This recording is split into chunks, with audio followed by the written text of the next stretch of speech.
आप देख रहे हैं अल्फा डिफेंस हिंदी में आपका स्वागत है।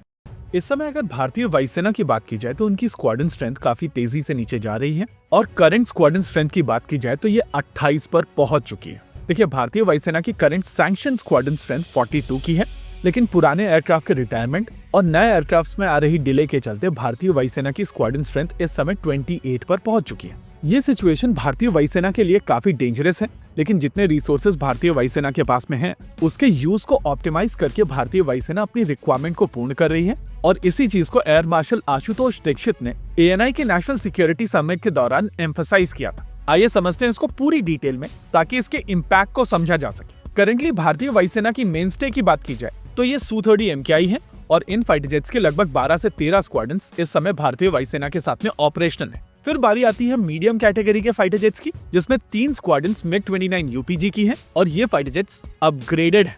फर्दर भारतीय वायुसेना के पास में 3 स्क्वाड्रन्स में मिराज 2000s भी हैं और इनिशियल यूनिट्स के साथ साथ भारतीय वायुसेना ने कुछ पुराने मिराज 2000s भी अक्वायर किए थे, जिनमें से कुछ एयरवर्दी थे और बाकी सभी एयरक्राफ्ट्स को कैनिबलाइज करके उनके स्पेयर्स को रीयूज किया गया। तेजस मार्क 1A की अगर बात की जाए तो इनकी 2 स्क्वाड्रन्स इस समय भारतीय वायुसेना के पास में मौजूद हैं और आने वाले समय में लगभग 10 स्क्वाड्रन्स में LCA मार्क 1A भारतीय वायुसेना के बेड़े में शामिल किए जाएंगे।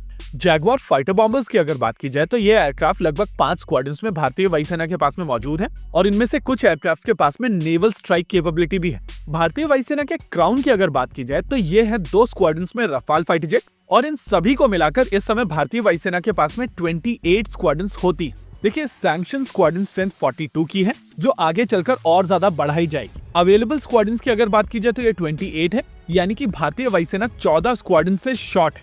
अगले 5 से 7 सालों में इस 28 में से 11 स्क्वाड्रन्स फर्दर रिटायर की जाएंगी, जिसमें 6 स्क्वाड्रन्स में मिराज 2000 और MiG-29 UPGs है और 5 स्क्वाड्रन्स में जैगुआर फाइटर बॉम्बर्स है। आमतौर पर एक स्क्वाड्रन में लगभग 20 एयरक्राफ्ट होते हैं और अगर अवेलेबिलिटी को कंसिडर करते हुए 12 फाइटर एयरक्राफ्ट पर स्क्वाड्रन कंसिडर किए जाते हैं तो एक गिवन पॉइंट ऑफ टाइम पर 336 एयरक्राफ्ट अवेलेबल होंगे। और यही कैलकुलेशन अगर आप 42 स्क्वाड्रन्स के साथ में बिठाते हैं तो आपको समझ में आएगा कि एक गिवन पॉइंट ऑफ टाइम पर 504 एयरक्राफ्ट अवेलेबल होंगे। अब यहाँ पर भारतीय वायुसेना की नई अप्रोच को समझिए। कैलकुलेशन को सिंपल रखने के लिए इमेजिन करते हैं कि एक एयरक्राफ्ट एक दिन में एक ही सॉर्टी लगा सकता है, यानी कि आपके पास में 504 सॉर्टीज अवेलेबल हैं। लेकिन अगर आप सॉर्टी रेट को डबल कर देते हैं और आपके पास में 336 जेट्स हैं, तो आपकी डेली सॉर्टीज 672 हो जाएंगी, यानी कि डिजायर्ड 42 स्क्वाड्रन्स की सिंगल सॉर्टीज की तुलना में यहाँ पर आपके पास में ज्यादा सॉर्टीज हैं। देखिए, अभी तक भारतीय वायुसेना 3 से 4 सॉर्टीज पर डे पर एयरक्राफ्ट तक लिमिटेड थी, लेकिन अब इसका नंबर बढ़ाकर 6 सॉर्टीज पर डे पर एयरक्राफ्ट पहुंच चुकी है।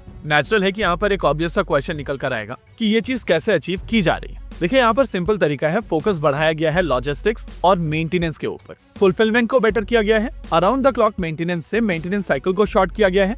हर एक एयरक्राफ्ट के चारों तरफ परफॉर्मेंस बेस्ड लॉजिस्टिक्स क्रिएट की गई है और OEMs के साथ में बेहतर सिनर्जी क्रिएट करके पूरी मेंटेनेंस साइकिल को ही शॉर्ट कर दिया गया है। वैसे यहाँ पर 2 क्वेश्चंस और निकल कर आएंगे। पहला, कि अगर ये चीज इतनी इजी थी तो पहले क्यों नहीं की गई, और दूसरा क्वेश्चन, क्या इसके कोई ड्रॉबैक नहीं है। आइए पहले आंसर करते हैं दूसरे क्वेश्चन को, क्योंकि उसी में पहले क्वेश्चन का भी आंसर छुपा हुआ है। अगर किसी भी एयरक्राफ्ट की सॉर्टीज बढ़ाई जाती हैं तो एयरफ्रेम से लेकर इंजन तक हर एक कंपोनेंट की यूजफुल लाइफ कम होती है। इसके अलावा आपका ऑपरेशनल एक्सपेंस और ज्यादा बढ़ जाता है, कंज्यूमेबल्स ज्यादा खर्च होते हैं जो ओवरऑल ऑपरेटिंग कॉस्ट को बढ़ाते हैं। एयरक्राफ्ट को ज्यादा यूज करने का मतलब ये भी है कि इनकी मेंटेनेंस कॉस्ट भी बढ़ेगी, क्योंकि ज्यादा सॉर्टीज के चलते इनका वियर एंड टियर और ज्यादा बढ़ जाता है। ज्यादा वियर एंड टियर के साथ में एयरक्राफ्ट के क्रैश होने के चांसेस भी बढ़ते हैं और अट्रिशन एंगल से ये चीज रिकमेंडेड नहीं है। एनीवेज, अगर वायुसेना की बात की जाए तो उनके पास में ज्यादा ऑप्शंस नहीं है, लेकिन सॉर्टी रेट डबल करने के बाद में भारतीय वायुसेना अपनी रिक्वायरमेंट को काफी हद तक पूर्ण कर पा रही है। रही बात ये चीज पहले क्यों नहीं की गई, तो समझा जा सकता है कि आप अपने एयरक्राफ्ट के ऊपर बहुत ज्यादा वियर एंड टियर नहीं चाहते हैं, लेकिन डेस्परेट टाइम्स में डेस्परेट मेजर्स लिए जाते हैं और इस समय सिचुएशन डेस्परेट है। इसी के साथ आज के इस वीडियो में रखते हैं केवल इतना ही। वीडियो को अंत तक देखने के लिए धन्यवाद। देखते रहिए अल्फा डिफेंस। जय हिंद।